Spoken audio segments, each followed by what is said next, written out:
Gilneas revamp leaked. I don't know if it's leaked, it's confirmed basically. It's so different than expected. 10.2.5.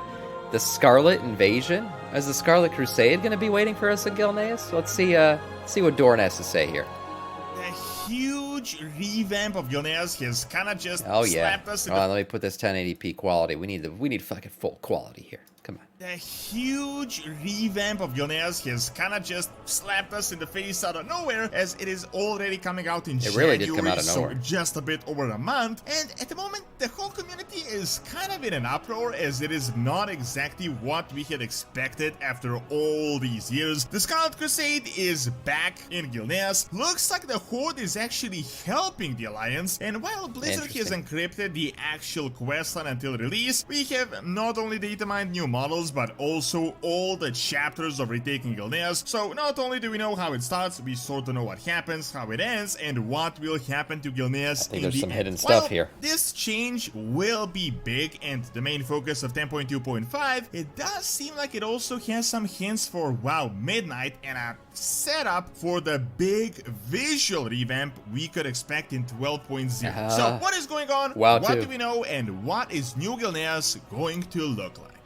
If you're into programming, I love or if you want Gilneas. to I get can't into wait to see programming, it. but you're facing the biggest problem out there, you're bored to learn, you procrastinate, boot.dev is literally the best way to get into it. The entire concept is designed as an interactive RPG game, so you've got XP, levels, achievements, you got a leaderboard, all while at the same time learning quality back-end development. Even if you're not into programming, you can start to get into it because back-end developers have excellent learning potential, you can work from home, and you will also be able to learn web development from start to finish in Python and Go programming languages in an excellent way. Now the coolest thing is they also have an active Discord community, so you can always ask for help if you get stuck with all sorts of various coding challenges. So click my link in the description and check out what boot.net has to offer, because they do have a lot use to code offer. Doran's Movies. And use my code Doran's Movies to get 25% off your order. So that is 25% off your first month or your first year, depending on your order. Start gaming and programming at the same time. So the revamp of Gilneas is actually happening, and while we don't have all the details, right now to me all of this seems like a setup for WoW Midnight, as in we will get the story, some restoration, very likely turning Gilneas into an actual functional city for the Alliance, but I believe it will leave us with a cliffhanger where the Alliance is now rebuilding, and I hope they not only turn it into a functional city, I hope they give us a reason to go to it, because I would actually like to spend time in Gilneas. The problem is, like, most of the time you get a city and it's just there. Like, we use Stormwind and Orgrimmar and that's it. There's no reason to go to any of these cities. But I hope they create, like, some kind of, I don't know, content around Gilneas or in that region in general so we can actually use it. But they probably wouldn't, because it's only an Alliance city. That's another thing. So, like, what if they create content, what the hell's the Horde going to do out there? I don't know. But I'm excited to be able to go to Gilneas.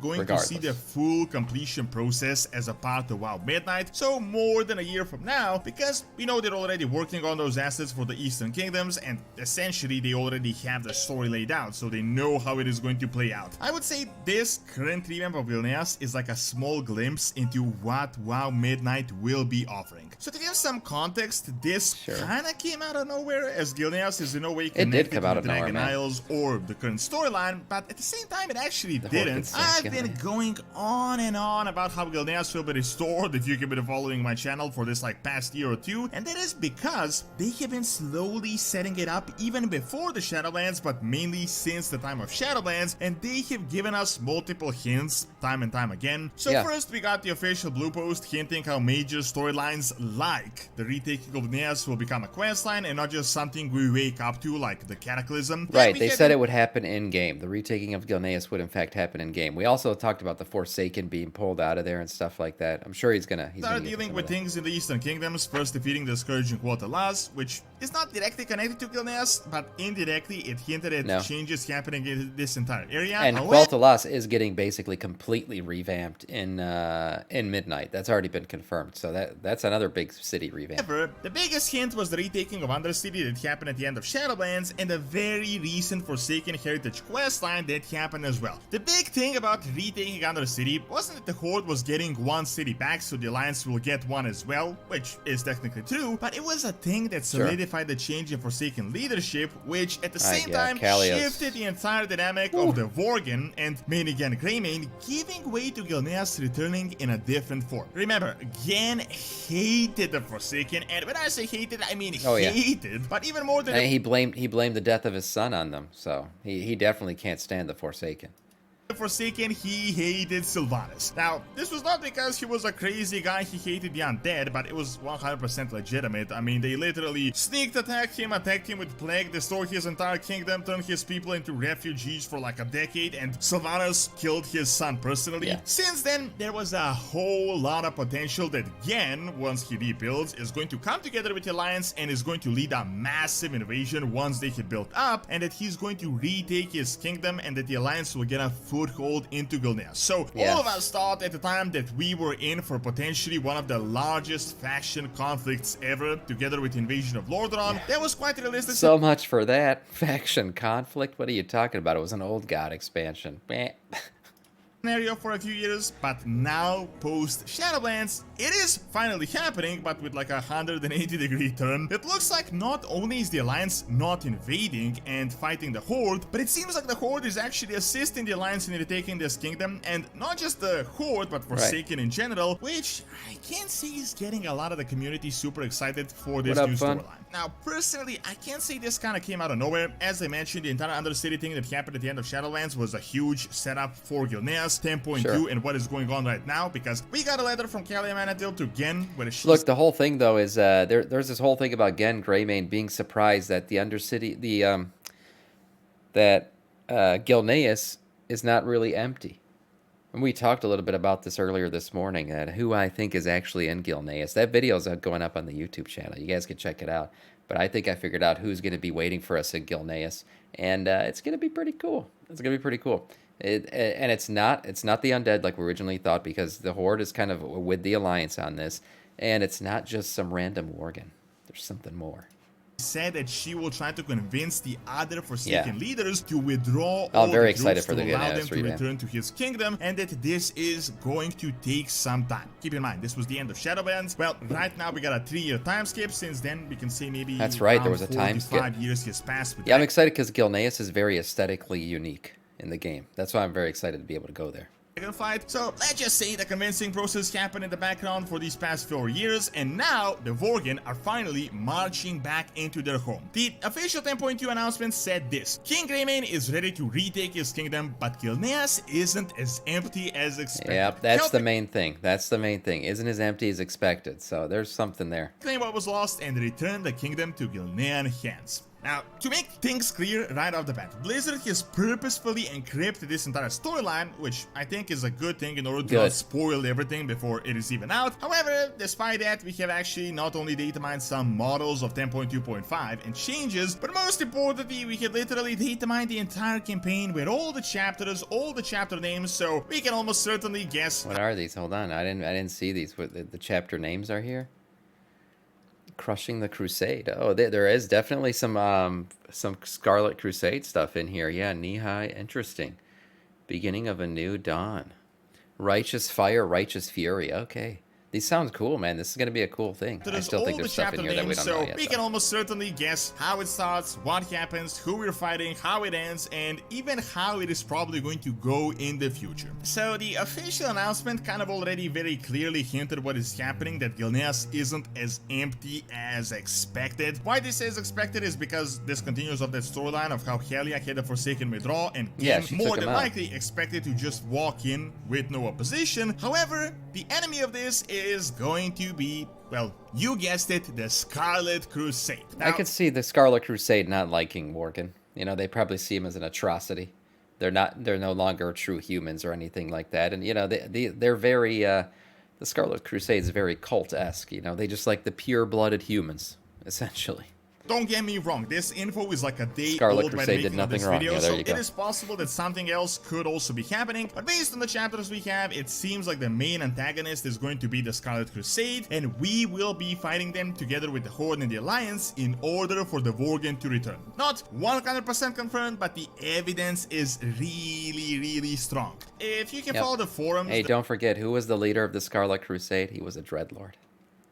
Just saying, a little hint at who I believe is going to be behind all this. The community isn't exactly happy about this, and I can 100% see why, because Blizzard is really just doubling down on this whole factions are really cool now. I mean, I get the entire point from the lore, it makes sense, but much like the Night Elves, I feel like despite being on good terms now, like the Alliance is the one getting the short end of the stick here. I mean, they literally drove them out of their homes, killed their prince, they have been living for like a decade plus as refugees like all across Azeroth, and now they're not even going to get any sort of revenge. It's like the Forsaken are like, yeah, we can let you back in, like they're just going to give them mercy. Furthermore, I feel like Blizzard is also doing the Scarlet Crusade like really dirty here as well. It's like you previously speculated there was a good possibility that the Scarlet Crusade could possibly repent, maybe splinter, we could get some good guys from the Scarlet Crusade, maybe some parts to join the Alliance, maybe they do something with the Light that is going to invade eventually. They could have done something with the Light invasion that is going to come, something with Terrellian. I mean, there were so many possibilities. However, with the recent Forsaken heritage, it seems like they just decided to turn them into full monsters.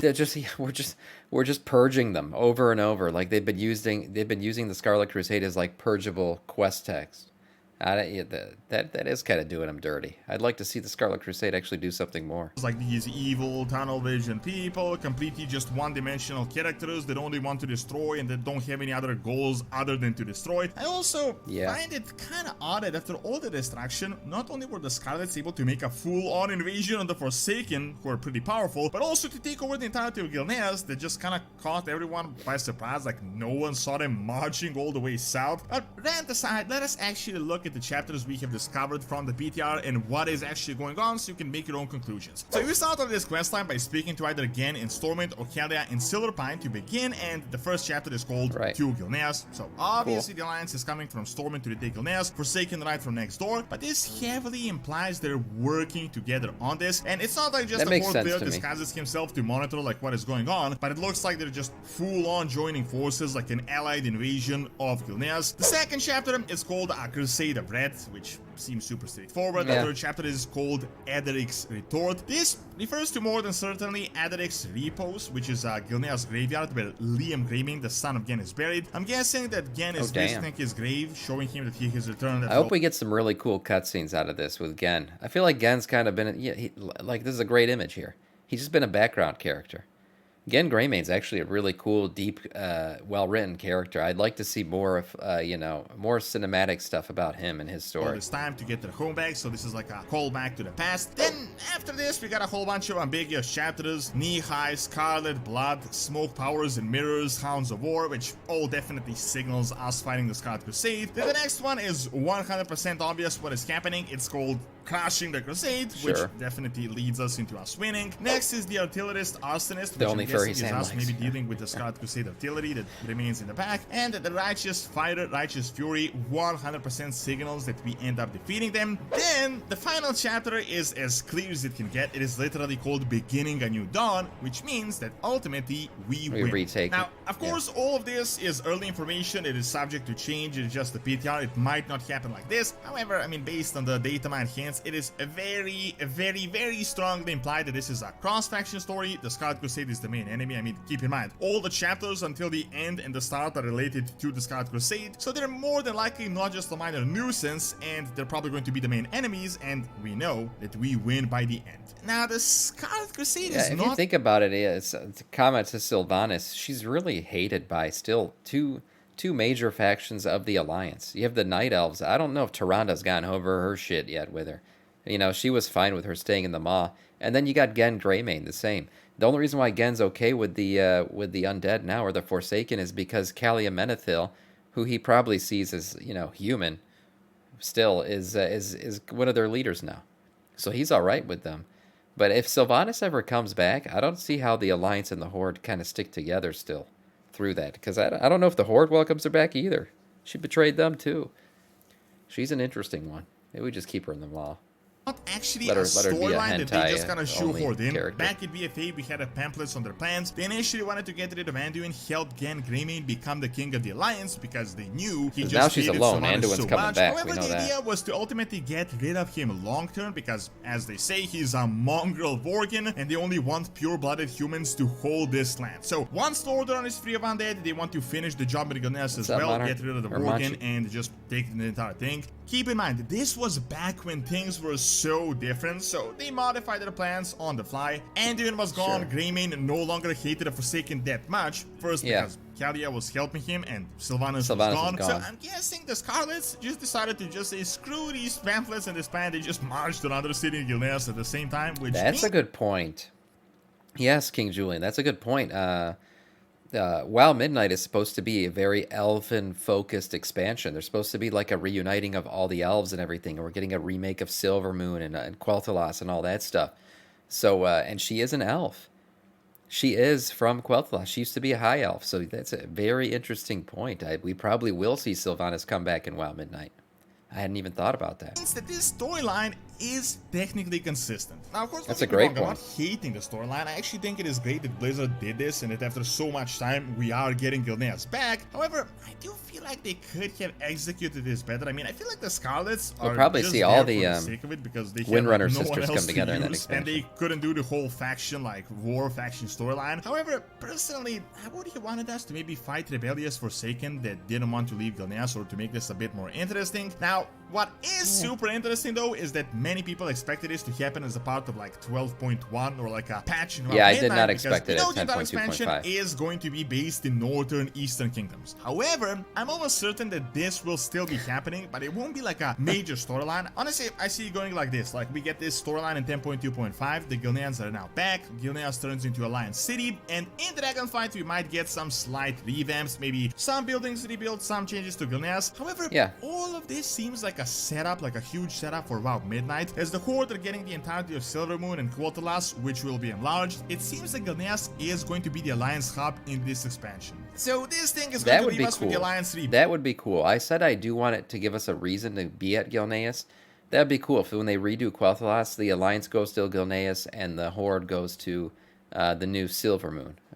I would like that. Building, and then the whole like new Gilneas is probably just going to be given to us in setting it up Midnight. for the next expansion. Of course, too early to see, but I do feel like we should have gotten an entire major patch that was about retaking Gilneas. Like instead of the Scarlets being used as scapegoats, the Void could have invaded here. We could retake it in some sort of a big raid. I think he's getting ahead of himself. I don't think we know the whole story yet. I think the Scarlet Crusade is, you know, they're there, it's a thing, but I don't think they're the main culprit behind, you know, what's going on in Gilneas. Yeah. It's Hint, a hint. massive storyline. They could I won't turn say who it Gilneas is. into like a Void base. The current storyline seems like not exactly the long but I did say who it is revamp we had in another expected. video. However, I gotta be honest, it does have two good sides. One good side is that it gives Blizzard a great justification to rebuild. So not just spawning in a new city overnight with new models, but actually it happening, like we can see how it is rebuilding slowly. Even more importantly, it gives us yet another precedent on unrelated heritage type style questlines happening for other races. This could mean we I might just saw that. We will not take Gnomeregan. We will not. Leper gnomes are the most dangerous things in all of World of Warcraft. not only be in for a similar treatment happening to Gnomeregan in the future, but potentially also the Can't do goblins, it. who should also Defeated the Legion? Check. Went into the land of the undead, of the Shadowlands, and defeated a corruption of the first ones? Check. Defeated the Burning Legion? Check. Leper gnomes? No, can't do it. Can't do it. in for a new, fully developed capital as well. Can't do it. Thank you for watching. Check out the Unfinished Zone that will be coming in Defeated the old gods in Battle for Azeroth? Check. Leper gnomes? Nope. Classic Season Discovery by Not clicking gonna on the happen. screen, and check out my video on ancient Sorry, colonies in gnomes. Spain by also clicking on the screen as well. See you next time. Another good video from Dora. This one was pretty good. And now real speculation here. I mean, there are things still that are being hidden from data miners. So I'm very interested to play through this story and very excited too, because I've always liked Gilneas and I've always been hoping that they eventually do this. So this is gonna be a lot of fun to do.